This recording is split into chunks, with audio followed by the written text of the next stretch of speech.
Budiman Sujatmiko ini ikon perjuangan melawan penegakan HAM gitu. Jadi kalau kemudian Budiman yang datang, ini diharapkan akan terkikis isu-isu seperti itu walaupun ikatan keluarga orang hilang di Indonesia, IKOHI, itu berstatement sangat keras terhadap Budiman Sujatmiko. Karena KIJ, ya Pak Prabowo ini, jadi dia nggak terlalu peduli siapa wapresnya, yang penting dia bisa nyalon. Karena sangat mungkin dia nggak bisa nyalon itu kalau berhasil nih creating momentumnya Pak Jokowi sehingga Ibu Mega lihat gitu ya, itu mungkin akan jadi bargaining position yang bagus banget buat Pak Jokowi untuk masuk lagi ke PDI Perjuangan kan gini ya.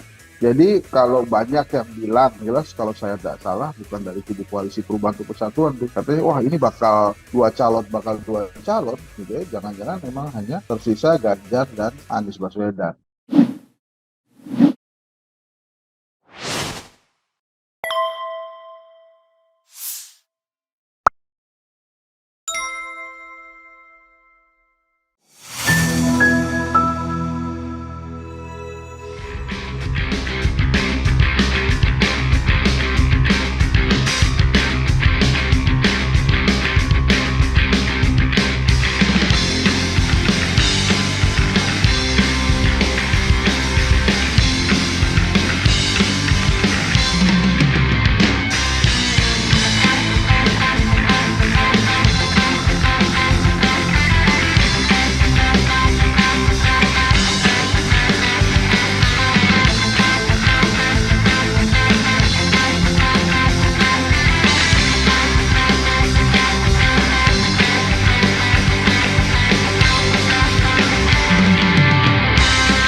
Eh, Terima kasih Bang Aldi. Jadi memang yang ditunggu-tunggu oleh rakyat kan pasangan nih, pasangan capres dan cawapres.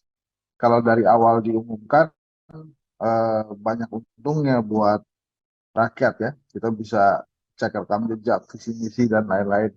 Dan yang terpenting justru buat capres cawapres nih kalau diumumkan di awal itu mungkin akan lebih punya waktu mengcover Indonesia dalam rangka kampanye gitu. Karena Keren, kalau keren. resminya kan ya resminya kan cuma 75 hari itu. Ya Ustaz ya. Jadi nggak kejar kalau menurut saya. Nah,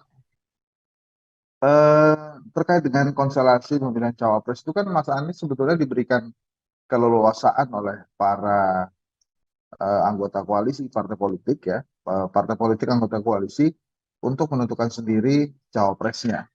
Nah ini sebetulnya menarik karena yang lain nggak begitu. Pak Ganjar misalnya, dia sangat mungkin itu tinggal disodorkan saja tuh. Jadi mungkin dia nggak bisa milih tuh. Apalagi Ibu Mega ya kalau sejarahnya nih nggak pernah memilihkan eh, calon wakil presiden buat petugas partainya itu sosok atau tokoh yang bisa melawan petugas partainya di periode kedua gitu. Jadi kita ambil contoh Yusuf Kala atau Kiai Ma'ruf gitu misalnya. Itu dua-duanya Bu Mega penilaian utamanya itu tidak berpotensi melawan calonnya, melawan petugas partainya. Jadi kalau sekarang berseliweran yang akan menjadi wakil presiden Mas Ganjar ya, misalnya Pak Andika atau Mas Sandi, itu telahan pertamanya itu pasti itu tuh. Ini nanti di periode kedua bakal ngelawan petugas partai saya atau tidak. Jadi Mas Sandi itu kalau mau jadi wapresnya Ganjar tuh harus memastikan dulu ke Ibu Mega dia nggak akan maju tuh. Pak Andika gitu ya, Pak Erik gitu. Sebut aja tuh nama-nama yang memang beredar sebagai calon wakil presiden termasuk Mas Ahaye ya, Bang Herzaki. Nah itu penilaian awalnya begitu. Nah, kemudian kenapa nampaknya PDI Perjuangan juga nyaman terhadap Kiai Ma'ruf? Karena memang Kiai Ma'ruf ini kan mungkin kita penilaiannya, wah Kiai Ma'ruf ini kerjanya santai nih. Padahal nggak santai dia itu menjalankan undang-undang. Secara undang-undang dia benar tuh. Kan dia standby aja menggantikan tugas dari presiden atau bila presiden berhalangan. Jadi kalau presidennya maunya ke sana kemari sendiri, nggak ngasih tugas ke cawapres, jadi benar tuh demi undang-undang gitu. Nah, jadi kelihatannya kalau Mas Ganjar itu akan disodorkan saja. Dia mungkin ya ditanya lah pasti ini kalau ini setuju nggak, kalau ini setuju nggak, tapi kelihatannya bakal disodorkan. Waktu Pak Jokowi seingat saya juga disodorkan deh Pak Yusuf Kala itu ya.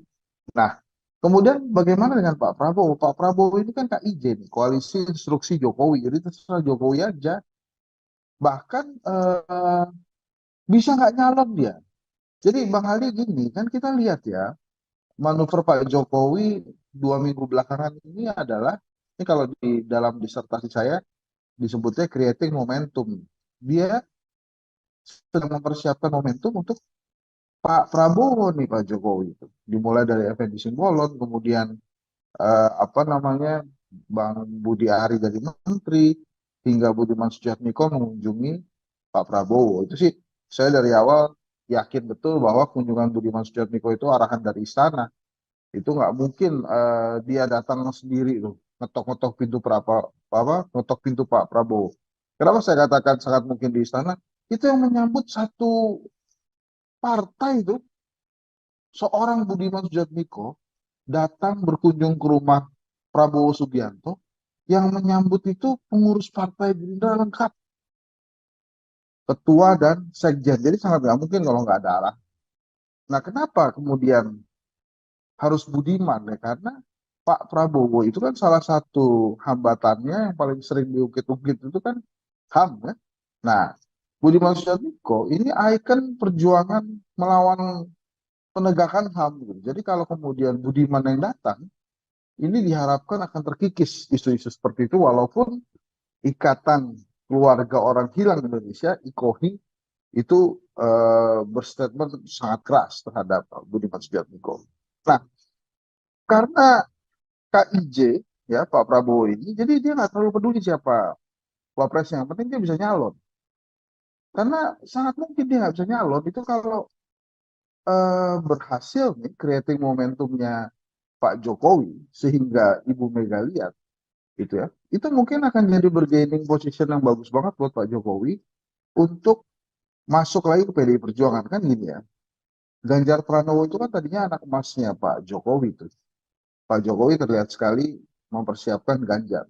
Tapi di 21 April itu diambil alih tuh anak emasnya jadi oleh Pak apa namanya oleh Bu Mega dari Pak Jokowi.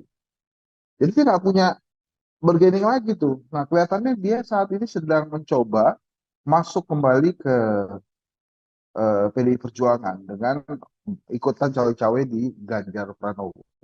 Jadi kalau sampai nggak dipenuhi cawe-cawenya di Ganjar, ya saya ke Pak Prabowo gitu ya. Pak Jokowi bisa saja bilang tegak lurus ke Ibu Mega, tapi yang paling enak dilihat itu pergerakan relawannya kemana tuh Bang Ali. Karena relawannya Pak Jokowi kan tegak lurus ke Pak Jokowi. Merah kata Jokowi, merah kata relawannya. Jadi kalau kita lihat Noel, terus kemudian Budi Ari misalnya lebih dekat ke Prabowo, ya itu arahannya jangan-jangan memang demikian. Jadi kalau konstelasi sih itu Pak Prabowo tuh mau dikasih Erik oke, pokoknya tergantung Pak Jokowi aja saat ini tuh. Tapi begitu Pak Jokowi deal sama Ibu Mega, quote and quote, itu dibawa semua partai politik pendukung Ganjar, dia nggak punya pasangan tuh, sendirian dia. Nggak tahu tuh kalau melobi Bang Herzaki diterima nggak tuh Prabowo kira-kira. Kalau emang udah nggak bisa nyalon lagi Pak, saya masuk ke KPP deh Pak, gitu ya. Ya itu kan pasti belum tentu juga tuh pasti dipertimbangkan sih dipertimbangkan, tapi diiakan atau tidak kan tergantung koalisi perubahan untuk persatuan. Kalau saya jadi Pak Prabowo dari sekarang hijab kabul sama Caimin tuh. Caimin itu Kalau dia surveinya kedai kopi pun dipasangkan dengan Pak Prabowo, itu kalahnya juga nggak jauh-jauh amat dengan Prabowo Erick Thohir gitu misalnya. Apalagi Caimin itu lebih punya akar di Jawa Timur ketimbang Pak Erick Thohir. Saya nggak ngerti kenapa Pak Prabowo justru mengambil resiko ya tidak ijab kabul dengan pasangan yang ada. Akhirnya apa kejadian? Waktu haul Bung Karno di GBK, Pak Prabowo nggak diundang oleh PDI Perjuangan, PKB-nya datang ke acara itu. Coba tuh kalau misalnya beneran kejadian, kayak misalnya kan kemarin Mbak Puan ketemu Erlangga, ketemu Caimin gitu ya. Itu kan harusnya Pak Prabowo juga lihat-lihat tuh sinyal-sinyal seperti itu. Jadi kalau banyak yang bilang ya, yang jelas kalau saya tidak salah bukan dari kubu koalisi perubahan untuk persatuan tuh. Katanya wah ini bakal dua calon gitu ya. Jangan-jangan memang hanya tersisa Ganjar dan Anies Baswedan. Eh, Bang Ali, kalau kita lihat konstelasi politik terakhir, terutama di 3 hari belakangan, itu sebetulnya pusat perhatiannya ada di PDI Perjuangan, Bang Ali. Yang pertama, Ibu Mega mengeluarkan perkataan yang mantep tuh menurut saya. Jangan main-main lah sama saya. Saya ini udah pengalaman di politik. Ini tolong ya dicatat. Ada kungfu Ibu Mega katanya. Itu menarik tuh. Tiba-tiba dia bicara kungfu Ibu Mega di saat Ustadz Mardhani ya di saat banyak manuver-manuver di antara kader-kadernya maupun petugas partainya. Itu kan pertanyaan besar. Ini Ibu Mega bicara kungfu Ibu Mega ini untuk siapa? Apakah untuk umum politik lain? Ataukah untuk petugas partainya? Atau untuk kader? Gitu. Nah, kemudian yang kedua, hari ini kita lihat kemarin ya, pertemuan antara Erlangga Hartarto dan Caimin. Itu juga menarik. Kenapa saya katakan menarik? Pertanyaannya kan dua. Apakah Mbak Puan membuka komunikasi kembali dengan Erlangga Hartarto dan Caimin itu dalam rangka pembentukan koalisi di PDI Perjuangan atau penguatan parlemen,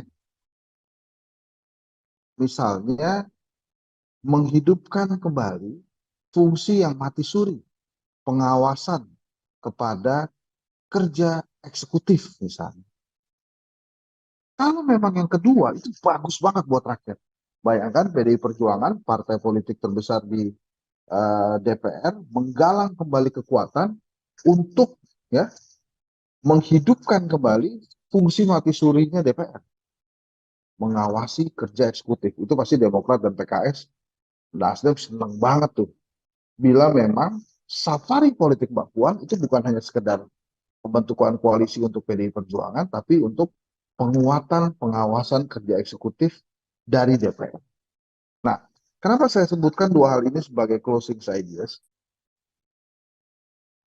Nantinya kita akan melihat beberapa kejadian-kejadian yang mungkin saja baru dan tidak hanya mengomentari tentang siapa kira-kira cawapresnya. Atau kalau pertanyaan-pertanyaan yang biasanya menimpa apa namanya Mas Anies, sih kira-kira Mas Anies sangat berlayar atau tidak. Jadi nggak ke situ lagi. Tapi bagaimana ada kekuatan lain selain si perubahan dan persatuan yang juga sedang meramu, tarik menarik, mempersiapkan bergaining positionnya masing-masing. Ini pernyataan Ibu Mega dan safari politiknya Mbak Puan menurut saya bukan kebetulan.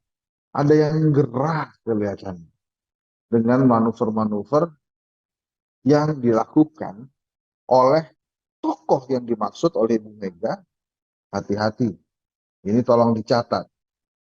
Saya punya kungfu Ibu Mega.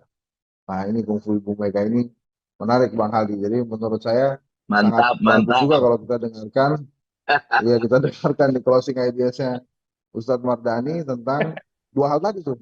Bagaimana Puan Maharani bersafari dan kungfu Ibu Mega. Terima kasih Bang Haldi. Bang Zaki, saya masih tunggu tuh yang terakhir kita omongin di TV One, Bang Zaki. Mantap, Zak. Oh iya iya, siap Terima siap. kasih. Ya Siapa Bang. tahu PDIP jadi oposisi kan?